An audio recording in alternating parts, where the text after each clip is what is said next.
Hello नमस्कार साथियों, win BPSC पे मैं शशांक आप सभी का हार्दिक स्वागत करता हूं। बौद्ध संगतियाँ या सभाएं एग्जाम पर्पज से VVI मोस्ट इम्पोर्टेंट है। इससे प्रश्न पूछे ही जाते हैं कि आप किसी भी एग्ज़ाम, बिहार स्पेशल या कोई भी एग्ज़ाम की तैयारी करते हैं तो आपको इससे प्रश्न मिल जाएंगे।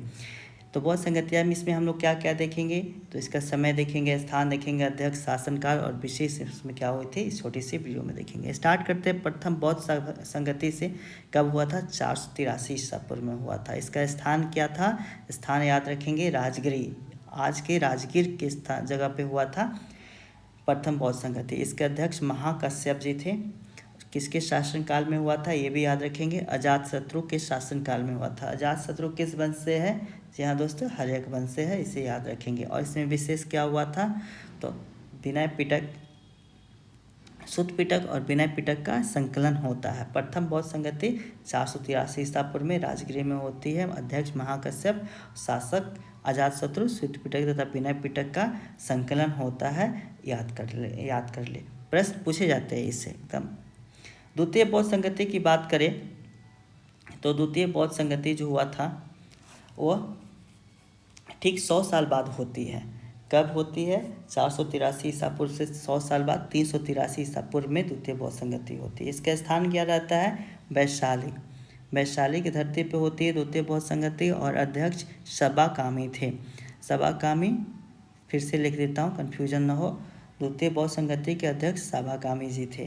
किसके शासन, उस समय शासन कौन था? तो शासक थे कालाशोक।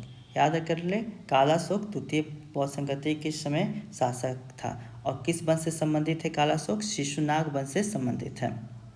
इसमें विशेष क्या हुआ था? तो स्थावर तथा महासांगिक में बौद्ध धर्म का विभाजन हो जाता है। स्थावर तथा महासांगिक में विभाजन हो जाता है। एक बार रिवीजन कर लेते हैं। द्वितीय बौद्ध संगति 383 ईसा पूर्व में वैशाली में। अध्यक्ष कौन थे? सबाकामी थे। शासनकाल किसका था? कालाशोक का। स्थावर तथा महासांगिक में विभाजन हो जाता है। अब आते हैं तृतीय बौद्ध सभा पे। तृतीय बौद्ध सभा कब होती है? तो 250, 251 भी कहीं कहीं मिलता है। 250 ईसा पूर्व में हुई थी। स्थान क्या था? पाटलिपुत्र। पाटलिपुत्र की धरती पे होता है तृतीय बौद्ध सभा। और उस समय अध्यक्ष कौन थे तृतीय बौद्ध सभा के? मोगलीपुत्र तीस। याद रखेंगे, मोगलीपुत्र तीस तृतीय बौद्ध सभा के अध्यक्ष थे। अशोक के शासनकाल में होता है। अशोक तो पता ही है, मौर्य वंश से संबंधित है। और इसमें विशेष क्या हुआ था? तो अभिधम पिटक, 3 जो पिटक है, सुत पिटक, विनय पिटक का तो प्रथम हुआ था, लेकिन अभिधम पिटक का संकलन तृतीय बौद्ध सभा में होता है। प्रश्न पूछा गया है। चलिए अब आते हैं चतुर्थ बौद्ध सभा पे। चतुर्थ कब हुआ था? याद रखेंगे, ईसा की प्रथम शताब्दी में हुआ था। इसका डेट कहीं कहीं मिल जाता है आप लोग को, 98 ईस्वी में हुआ था। ऐसे ईसा की प्रथम शताब्दी भी याद रखेंगे तो भी हो जाएगा। या अगर डेट पूछे तो 98 ईस्वी में हुआ था। स्थान क्या था? कुंडलवन। कुंडलवन कहाँ पड़ता है दोस्तों? कश्मीर में पड़ता है। तो इसका स्थान कश्मीर या कुंडलवन, दोनों में से कोई ऑप्शन है आप लगा सकते हैं। इसके अध्यक्ष कौन थे?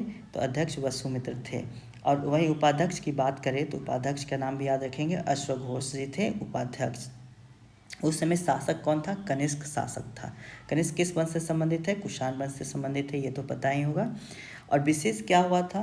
तो विषय इसमें क्या हो, विशेष हुआ था हीनयान तथा महायान में विभाजन हो जाता है। द्वितीय में स्थापित तथा महासंघ विभाजन हुआ था, वहीं चतुर्थ में हीनयान तथा महायान में विभाजन हो जाता है। तो चलिए हम लोग देख लिए हैं। अब इसको हम लोग थोड़ा सा ट्रिक के माध्यम से भी देख लेते हैं याद करने का तरीका। 483 ईसा पूर्व में प्रथम होता है। 483 ईसा पूर्व, 483 डिजिट से आप लोग वाकिफ़ होंगे। 483 किलोमीटर है बिहार का पूरब से पश्चिम की अधिकतम लंबाई। फिर ठीक 100 साल बाद 383 ईसा पूर्व में द्वितीय होती है। तृतीय की बात करें तो 250 ईसा पूर्व में होती है। 251 भी कहीं कहीं मिल जाएगा आपको। और प्रथम जो होती है ईसा की प्रथम शताब्दी में। तो ऐसे याद रखेंगे, 483 ठीक 100 साल बाद, 383, 251 और प्रथम शताब्दी में। फिर स्थान की बात करें तो शासक के साथ साथ जो राजधानी परिवर्तन होता है तो वहाँ पे मुख्य रूप से बौद्ध संगतिया के आयोजन किया जाता है। तो याद रखेंगे, राजगिरी, वैशाली, पाटलिपुत्र और कुंडलवन, इस प्रकार से राजधानी परिवर्तन हुआ था। फिर आते हैं अध्यक्ष। अध्यक्ष कौन थे? तो अध्यक्ष प्रथम के अध्यक्ष से प से प याद रखेंगे, प्रथम महाकश्यप। महाकश्यप में भी प है, प्रथम में भी प है, तो प्रथम महाकश्यप का पर जोड़ लीजिए। सेकेंड बात करें तो सेकेंड में है सबा कामी। सबा कामी को दो भागों में बांट कर लिए, सबा और कामी। तो सबा और कामी दो अक्षर मिल रहा है तो दो अक्षर से कर लेंगे द्वितीय में। ठीक है, तृतीय में आते हैं। 3 से 30 हो जाएगा 3 या 30। 3 या 30 ऐसे याद रखेंगे, 3 30 ती आ जा रहा है, तृतीय हो जा रहा है। वहीं फोर्थ की बात करें तो 4, फोर्थ मतलब 4 अक्षर का होगा वसुमित्र। तो वसुमित्र 4 अक्षर का हो गया। इस प्रकार से चतुर्थ बहुसंगति के वो अध्यक्ष थे। शासन काल की शासक कौन कौन था, ये काफ़ी आसान है, इसे याद रखेंगे सिंपल ट्रिक से, ज़्यादा दिमाग नहीं लगाएंगे। अ से अजातशत्रु, क से कालाशोक, अशोक, क से कनिष्क। इसमें बस याद रखेंगे पहला अ का अर्थ क्या है और दूसरा क, पहला अ और पहला क का अर्थ क्या है। चलिए अब आते हैं विशेष क्या हुआ था। तो प्रथम और पहला और तृतीय को देखिए। पहला में जहाँ शुद्ध पिटक और विनय पिटक का संकलन होता है, वहीं अभिधम पिटक का संकलन होता है तृतीय में। स्थापित तथा महासंगीत में विभाजन होता है, चतुर्थ में होता है हीनयान तथा महायान में विभाजन। तो इस प्रकार से ये हमारा वीडियो कंप्लीट होता है। अगर आप वीडियो पे है तो प्लीज़ लाइक एंड सब्सक्राइब कर लीजिए। चलिए मिलते हैं अगले वीडियो में, धन्यवाद।